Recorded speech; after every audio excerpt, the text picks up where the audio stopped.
ఒకవేళ గవర్నమెంట్ గనక కాంగ్రెస్ పార్టీ గనక మమ్మల్ని కాదని అనుకుంటే సీఎం తనంతట తానుగా మళ్ళీ గవర్నమెంట్ ఫామ్ చేసే విధంగా ఆయన గత కాంగ్రెస్ పార్టీ చరిత్రని తిరగరాసే విధంగా ఆయన చేస్తారని చెప్పి కొన్ని కథనాలు అయితే వచ్చినాయి. అంత పాసిబిలిటీ ఉంటుందని అనుకోను. 34 మంది ఆయన చేతిలో లేరా? ఇంకా ఎక్కువ మంది ఉండొచ్చు. ఇక్కడ ఉన్న బ్యాచ్ అంతా ఆయన దగ్గర ఉన్నారని ఎక్కేయాలి కదా. అంతే కదా మరి. Unless otherwise proved.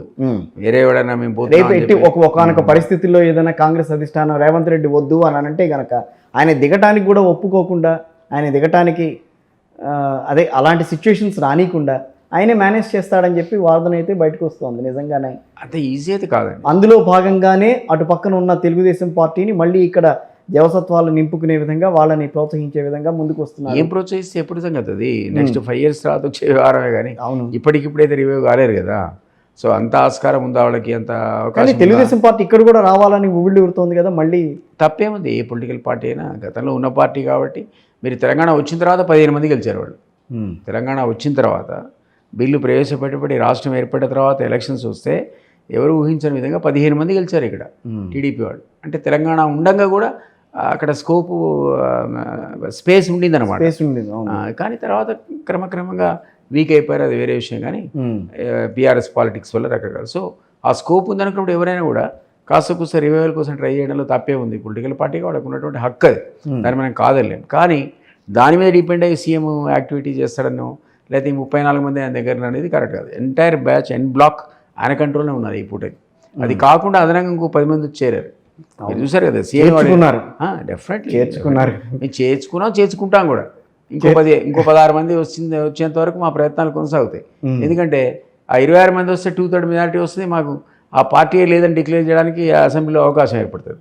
సో ఆ దిశగా మా టార్గెట్ ఉంటుంది. కానీ ఈ అన్ని విధానాల వల్ల ఒకటైతే తెలుస్తుంది, యాంటీ డిఫెక్షన్ లాని అందరూ కూడా పరిహాసం చేస్తున్నారు అన్న విషయాన్ని దేశవ్యాప్తంగా చేస్తున్నారు. ఒక మన రాష్ట్రం అని కాదు కదా. గతంలో కేసీఆర్ చేశాడు, మనం చేసాము. మహారాష్ట్రలో అదే జరిగింది, గోవాలో అదే జరిగింది. యాంటీ డిఫెక్షన్ అనేది ఎక్కడ ఇన్ టోటో ఇంప్లిమెంట్ అవుతుంది చెప్పండి? ఎక్కడా జరగట్లేదు. మీరు యాంటీ డిఫెక్షన్ మీద ఓ పిటిషన్ స్పీకర్కి ఇస్తే అది రిజల్ట్ వస్తుందని మీరు అనుకోకపోయినా కదా ఈరోజు బీఆర్ఎస్ కోర్టుకు పోయింది, హైకోర్టుకు పోయింది, రేపొద్దున సుప్రీంకోర్టుకు కూడా పోతాడు. అదే అడ్డంగా పెట్టుకున్నారు వాళ్ళు. ఎందుకంటే మేము రేపొద్దునే జడ్జిమెంట్ వస్తుంది, కోర్టు ఇస్తుందని చెప్పి మిగిలిన వాళ్ళు పోకుండా ఆపుకోగలిగారు. వాళ్ళు అదొక వెపన్ లాగా వాడుకుంటున్నారు. అది జరగదు, పోదు. మనకు తెలుసు స్పీకర్ పవర్స్ లోపల కోర్టు ఎప్పుడు కూడా ఇంటర్ఫియర్ కాదు. కానీ దిలీప్ గారు, ఇంకొక క్వశ్చన్ అడుగుతా. చంద్రబాబు లాంటి వాళ్ళు సీనియర్ నేతలు మళ్ళీ తెలంగాణలో గట్టిగా రావాలి అన్న ప్రయత్నం చేయటం అనేది, రేవంత్ రెడ్డి ఉండగా ప్రయత్నం చేయటం అనేది, దాన్ని ఏ సంకేతంగా భావించాలని అంటారు? వాళ్ళు ప్రయత్నం చేయడంలో తప్పులేదు. రకరకాల పార్టీలు ఇక్కడ ఉన్నాయి. అందులో టీడీపీ గతంలో ఉండి ఇక్కడ యునైటెడ్ ఆంధ్రప్రదేశ్లో అధికారాన్ని అనుభవించినటువంటి పార్టీ.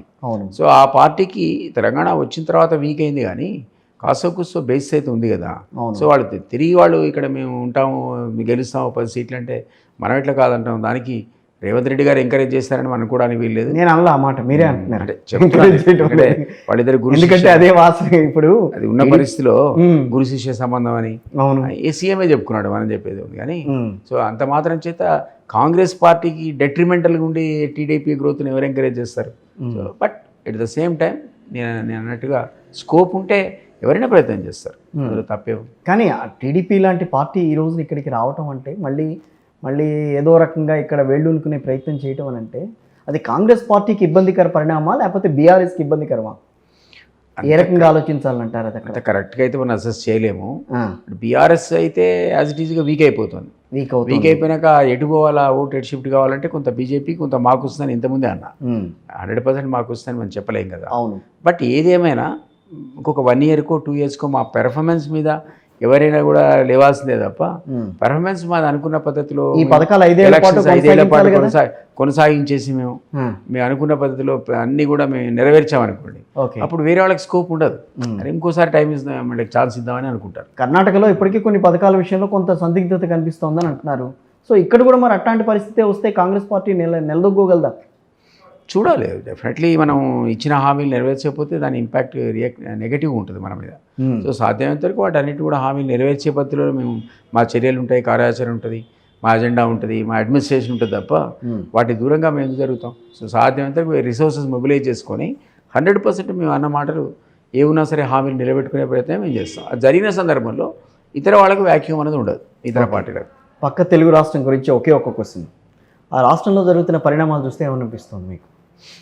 ఏముంది, మనం ఇప్పుడు చంద్రబాబు గారు ఖచ్చితంగా అధికారంలోకి వస్తారని మనందరం ఊహించిందే. ఎందుకంటే కాంబినేషను ఇద్దరిది బాగుంది, అద్భుతంగా ఉందని. కానీ అంత మెజారిటీ వస్తుందని మనం కూడా అనుకోలే, అందులో వాస్తవం అది. మరీ 10కి 11కి ఆయన దిగజారిపోతాడని అనుకోలేదు. జగన్ యొక్క అహంకారం, ఆయన యాక్టివిటీ అంతా కూడా ముందే చాలా ముందు ఫీలర్స్ వచ్చాయి, ఇండికేషన్స్ వచ్చాయి. ఈయన రాడిగా చంద్రబాబు గారు ఖచ్చితంగా ఎవరు ఆపలేరు, వాళ్ళిద్దరు వస్తారు, జనసేన కాంబినేషన్ అది ఫార్మిడబుల్ కాంబినేషన్, కరెక్ట్ వస్తారని అనుకున్నాం. బట్ ఊహించని రీతిలో వాళ్ళు అంత పెద్ద ఎత్తున మెజారిటీ. ఏదో ఈవీఎంల వ్యవహారంలో కొంత గందరగోళం ఇట్లాంటివన్నీ నమ్ముతున్నారు మీరు? అంత ఇంపాసిబుల్ అంటే నేనైతే నమ్మను. ఈవీఎంలు కావాలి అని ఈవెన్ మా పార్టీ అఫీషియల్ కూడా డిమాండ్ చేసింది. ఈవీఎంలు వద్దు, పాత పద్ధతిలోనే మీరు ఎలక్షన్ నిర్వహించమని. మీరు కాదు, అది డిమాండ్ చేసింది కేజ్రీవాల్ దగ్గర నుంచి డిమాండ్ వినిపించారు. కేజ్రీవాల్ దగ్గర నుంచి మా పార్టీ నాయకులు కూడా అన్నారు. మా పార్టీ నాయకులు కూడా ఈవీఎంలు మార్చి పాత పద్ధతిలోనే బ్యాలెట్ బాక్స్ కావాలని అన్నమాట వాస్తవమే. నా అఫీషియల్ వర్షన్ అది కాకపోయినా, పార్టీ వర్షన్ కాకపోయినా, నేనైతే పర్సనల్గా నేను కూడా ప్రిసైడింగ్ ఆఫీసర్గా పనిచేశాను. ఆఫీసర్గా పనిచేసినోడే కదా. అలాంటివి ఏం కుదరదని అంటారు? అట్లా నాకు తెలిసి ఇంపాసిబుల్ అండి ఈవీఎం ట్యాంపరింగ్ అనేది. ఎందుకంటే నేను చీఫ్ ఎలక్షన్ ఏజెంట్ కూడా 2 సార్లు రాజగోపాల్ రెడ్డికి పనిచేశాను. ఓకే, సీల్ వేసేటప్పుడు మనం చూస్తాం, బయట ర్యాండమ్ సెలెక్ట్ చేస్తారు వాటిని, మనమే ఏరుకొని చెప్పొచ్చు ఇది ఇక్కడ పెట్టండి, ఇది ఇక్కడ పెట్టండి. అసలు ఎందుకు వచ్చింది మరి అట్లా? ఎలక్షన్ ఏజెంట్ ఉండగా వాళ్ళు కూడా చెప్పొచ్చు ఇది ఇక్కడ పెట్టండి, ఇది ఇక్కడ పెట్టండి అని. You can choose it. అంటే మీకు డౌట్ ఉంటే అసలు 5 శాంపిల్ తీస్తారు, 5 ర్యాండమ్, అది కూడా. మరి ఎందుకు వచ్చింది ఈవీఎంల మీద? ఈ కారణం చేతనం పొలిటికల్ పార్టీస్ మైండ్లో మాత్రం ఈవీఎంలు ట్యాంపర్ చేసి అనేది పడ్డది, బాగా ఫిక్స్ అయింది. ఈవెన్ సుప్రీంకోర్టు కూడా డిమాన్స్ట్రేషన్ ఇచ్చింది ఎలక్షన్ కమిషన్ ఆఫ్ ఇండియా. అంటే ఎలక్షన్ కమిషన్ అడిగింది, మీకు ఎవరైనా డౌట్స్ ఉంటే మారండి, మేము డిమాన్స్ట్రేట్ చేస్తాం. అన్ని పొలిటికల్ పార్టీ ఎదురుగా కూడా డిమాన్స్ట్రేషన్ ఇచ్చారు. సో ఎందుకో నాకైతే ఈవీఎం ట్యాంపరింగ్ అనేది అంత ఈజీ అని నేను అనుకోవట్లేదు. ఇప్పుడు 2 తెలుగు రాష్ట్రాల్లో ప్రాంతీయ పార్టీల హవా అయితే 0 ఇప్పుడు. అంటే టీడీపీని మనం పక్కన పెడదాం, అటు వైఎస్ఆర్ కాంగ్రెస్ పార్టీ కానీ, ఇటు బీఆర్ఎస్ కానీ. సో ఇంకా రాబోయే రోజుల్లో ప్రాంతీయ పార్టీలు ఇంకా మనుగడ సాధించగలవని అనుకుంటున్నారా? చెప్పలేమండి.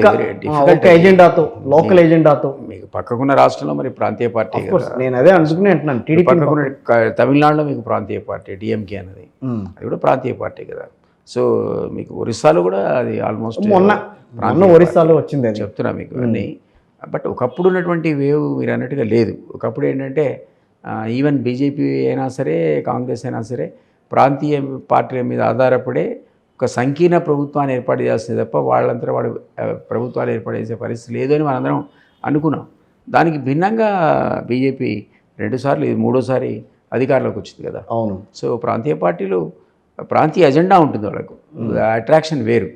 సో అప్పుడు కనుక ఇష్యూ ఉంది అనుకోండి, తెలంగాణ ఇష్యూ ఉంది. అవును. బీఆర్ఎస్ ఎందుకు వచ్చింది? తెలంగాణ పవర్ఫుల్ ఇష్యూ, అది ఈ 2 పార్టీలు డామినేట్ చేసుకొని సీట్లు గెలుచుకోవాలి అప్పుడు.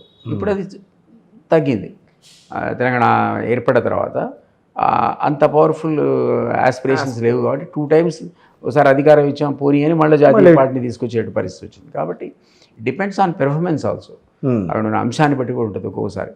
సో నా ఉద్దేశంలో ఇప్పుడున్న పరిస్థితుల్లో అయితే డెఫినెట్గా మరి సంకీర్ణ రాజకీయాలు కొంచెం దూరమై నేషనల్ పార్టీసే ముందుకు వచ్చాయి, అది కాంగ్రెస్ కావచ్చు, బీజేపీ కావచ్చు. సో ఫైనల్గా అసలు దిలీప్ కుమార్ గారు రాబోయే రోజుల్లో ఏం సాధిస్తారు, ఏ రకంగా ఉంటారు అన్నట్టు ఏం చెప్తారు? ఇప్పుడు పబ్లిక్ లైఫ్లో ఉన్నాం. అవును. అది జనరల్గా ఏంటంటే సర్వీస్ ఓరియంటెడ్తో ఉంటాం. అవును. సో అవకాశం పార్టీ ఇస్తేనేమో ఏదైనా పోస్టులు ఎట్లాంటివి తీసుకుంటే ఇంకో రకంగా ఉంటుంది, లేకుండా కూడా పబ్లిక్ సర్వీస్లో ఈరోజు నేను విత్డ్రా చేసుకుంటాను మీరు అనలేరు కదా. రాజకీయాలకు రిటైర్మెంట్ ఎక్కడిది? లేదు, రాజకీయాలకు రిటైర్మెంట్. కానీ ప్రత్యక్ష రాజకీయాలకు మళ్ళీ వచ్చే ఛాన్సెస్ ఎంతవరకు ఉంటాయి చూడాలి. నేను ఉండాలనే కోరుకుంటున్నా. ఎందుకంటే మీరు ఒక ఇండివిజువల్గా, ఒక ఆఫీసర్గా ప్రజలకు సేవ చేసేదానికి ఒక పర్టికులర్ పార్టీలో ఉండే ఒక అధికారంతో మీరు చేసే సర్వీస్లో తేడా ఉంటుంది. You can be useful to public and in general society కూడా. అవకాశాలు ఎక్కువ. మీకు అధికారం చేతిలో ఉంటే ప్రజలకు మీరు సేవ చేసే విధానంలో మార్పు ఉంటుంది, ఎక్కువ మందికి మీరు సర్వీస్ కూడా చేయొచ్చు. సో అందువల్ల ఎప్పుడు కూడా సహజంగా పొలిటికల్ పార్టీస్ కానీ, పాలిటీషియన్స్ కానీ మాకు పవర్ కావాలని, పవర్ ఉన్న పార్టీలో ఉండాలని, అప్పుడు మాకేదో పోస్ట్ కావాలని కోరుకుంటారు. దానివల్ల సర్వీస్ చేయొచ్చు అనే ఒక మోటో. సో అందువల్ల వస్తే సంతోషమే, అధికారంలో ఉన్నాం కాబట్టి. ఏదో బాధ్యతాయుతమైనటువంటి పదవి మనకి ఇచ్చారనుకోండి. మీ డిమాండ్ ఏం లేదా?